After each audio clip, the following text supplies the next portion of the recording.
जय श्री कृष्णाय नमः।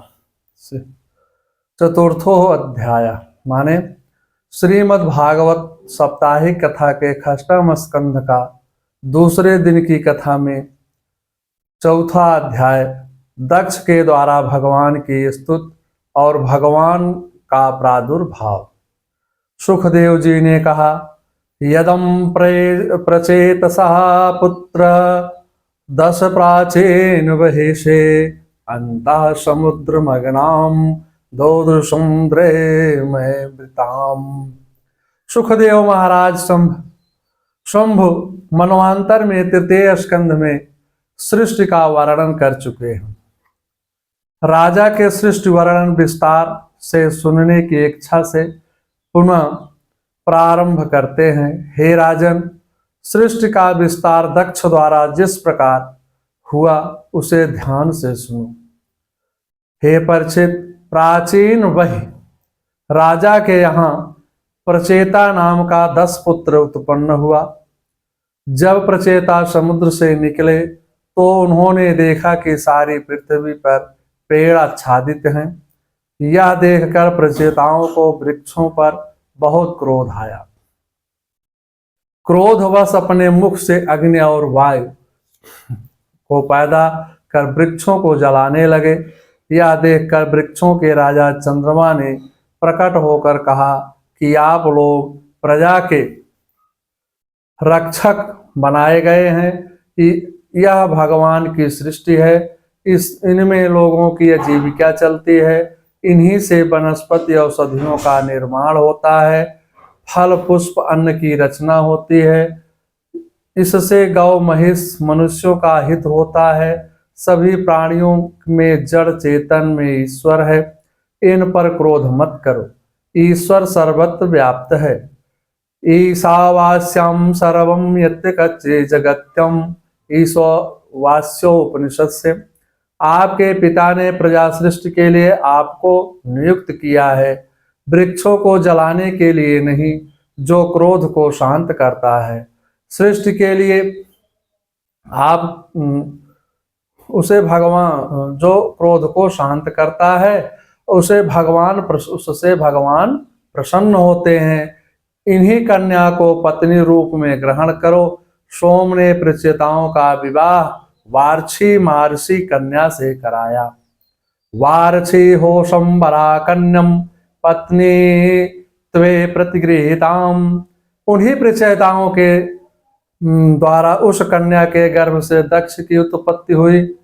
उन्होंने पहले मन से देवता, राक्षस, मानवादि की सृष्टि की। स्थूल आधार न मिलने से मन की सृष्टि टिकती नहीं है। इसके बाद दक्ष ने सृष्टि वृद्धि के लिए हंस गुहा स्त्रोत से भगवान की स्तुति की। इसमें 12 श्लोक हैं। स्तुति में कहा, भगवान आपका संकल्प सत्य है। आप सबके आदि कारण है। कामासक्त जीव आपके स्वरूप को नहीं देख सकते हैं। मैं आपको नमस्कार करता हूँ। जैसे जीव और ईश्वर एक ही शरीर में रहते हैं, फिर भी जीव शरीर को नहीं जान पाता है। जिस प्रकार रूपादि विषय चक्षुर राशि इंद्रियों को नहीं जान पाते हैं, ऐसे दुर्योग्य महेश्वर को मैं प्रणाम करता हूँ।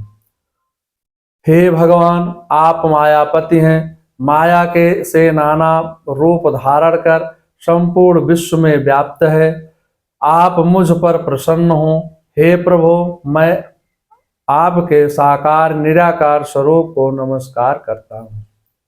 आप भक्तों के कल्याणार्थ नाना प्रकार रूप धारण कर दर्शन देते हैं। आप मुझ पर प्रसन्न हो। सुखदेव जी कहते हैं, हे राजन, इस प्रकार विंध्याचल के पास अर्घमर्षण तीर्थ में दक्ष के सामने त्रिलोक सुंदर भगवान प्रकट हो गए। दक्ष विह्वल हो चरण में गिर पड़े। भगवान ने कहा, हे दक्ष, तुम सिद्ध हो चुके हो। तुम्हारी इस तपस्या से संसार की वृद्धि होगी। मैं बहुत प्रसन्न हूँ। मैं स्वयं सृष्टि वृद्धि चाहता हूँ। तुम पंचजन प्रजापति की अश्विनी कन्या को पत्नी रूप में स्वीकार करो।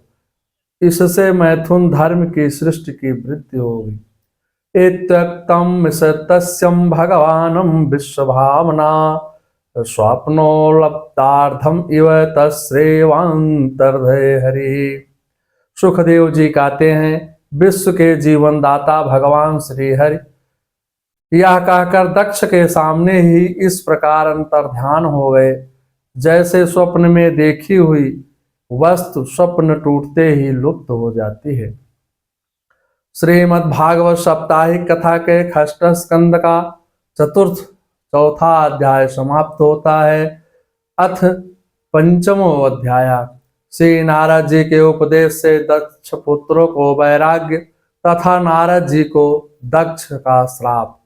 सुखदेव जी ने कहा, तस्याम चा पंचजन्यम वै विश्वमायोपवृता हर्षम श्वास ज्ञान युक्तम पौत्रान जनयते विभो।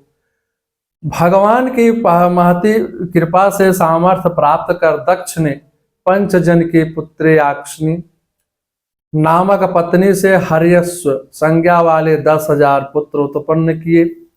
दक्ष के ये पुत्र सभी एक स्वभाव तथा आचरणशील थे। दक्ष ने उनको प्रजा उत्पन्न करने की आज्ञा दी, परंतु वे सिंधु नदी के पास समुद्र के संगम पर गए। वही नारायण सरोवर के जल का स्पर्श कर उनकी परमहंस आचरण की इच्छा हुई।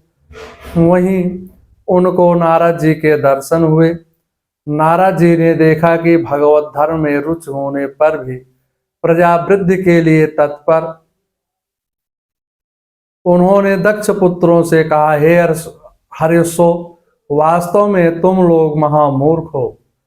बिना पृथ्वी कांत देखे तुम सृष्टि कैसे करोगे। नारद ने कूट प्रश्न पूछे, वह कौन सा देश है जहां केवल एक ही पुरुष है। 10 पुत्रों ने उत्तर दिया, ईश्वर रूप पुरुष इस देह के रूप में बसता है। नारद जी ने पुनः पूछा, वह कौन सी गुफा है जिसमें प्रवेश के बाद निकला नहीं जाता है। उन्होंने उत्तर दिया, प्रभु चरण ही ऐसे हैं जिसको प्राप्त करके जीव कृतार्थ हो जाता है। फिर प्रश्न किया, वह कौन सी नदी है जो विरुद्ध दिशा में बहती है। उन्होंने उत्तर दिया, संसार रूपी नदी में जीव की प्रवृत्ति होने पर वह जीव को विषयों की ओर खींच कर ले जाती है, संसार से निवृत्त प्रभु की ओर ले जाती है। व्याभिचारिणी स्त्री के समान नाना विषयों को चाहने वाली अपनी बुद्धि की बहुरूपणी स्त्री है। पुंचली का पत जीव है, उसका ज्ञान इसकी संगत से नष्ट हो गया है। वह नाना योनियों में जाकर दुख भोगता है। उसकी दुख निवृत्ति के बिना अविवेक पूर्ण कर्मों के करने से क्या लाभ है। नारद जी ने पुनः पूछा, वह कौन सा चक्र है जो सिर पर मंडराता है। बोले, वह काल चक्र ही सिर पर मंडराता है। काल चक्रम भ्रमतेशम सर्वम निष्क्रिय जगत स्वतंत्रम वो बुद्धि से हम किम सत्कर्म विभेवितम। इसकी धार छुरे हुए वज्र के समान तीखी है और यह भी अपनी ओर खींच रहा है। इसी काल से बचने का उपाय जाने बिना इस सृष्टि रूप आसक्त कर्म करने से क्या लाभ है। किम सत्कर्मम विभेवेदम। दक्ष के पुत्र हर्यश्व नारद जी के उपदेशों को ध्यान में रखकर और नारद जी की परिक्रमा कर मोक्ष मार्ग की ओर अग्रसर हो गए। इसके उपरांत नारद जी वहां से श्री कृष्ण चरणों का ध्यान कर लोकों में विचरने चले गए। यह सुनकर दक्ष को बहुत दुख हुआ। ब्रह्मा जी को समझाने पर दक्ष ने सबलाक्ष नामक 1000 पुत्र उत्पन्न किए। नारद जी ने उनको पहले के समान कूट प्रश्न किए। नारद जी का उपदेश ग्रहण करके वह भी अपने भाइयों की तरह मोक्षगामी हो गए। दक्ष को बहुत क्रोध आया। उन्होंने नारद जी को श्राप दे दिया। अरे मूर्ख, तूने मेरे पुत्रों को भिक्षुक मार्ग पर बता करके मेरे वंश का नाश किया है, इसलिए तू भी भिक्षुकों की तरह इधर उधर भटकता रहेगा, एक स्थान पर स्थिर नहीं रह पाएगा। तस्मात् लोकेषु ते मूढ़ ना भवेत भ्रमता पदा। नारद जी ने दक्ष को श्राप को आशीर्वाद समझकर सिरोधार कर लिया। शाप का बदला आशीर्वाद से ग्रहण करे वही संत है। इसी भाव को श्री गोस्वामी जी श्री रामचरितमानस में लिखते हैं। संत हृदय नवनीत समाना, कहाँ कभी न परे कहे न जाना। श्रीमद् भागवत साप्ताहिक कथा के खष्टम स्कंध का 5वां अध्याय समाप्त होता है। मंगलम भगवान विष्णु मंगलम गरुड़ाध्वजा मंगलम पुंडरीकाक्षाय मंगलाय तनोहरि।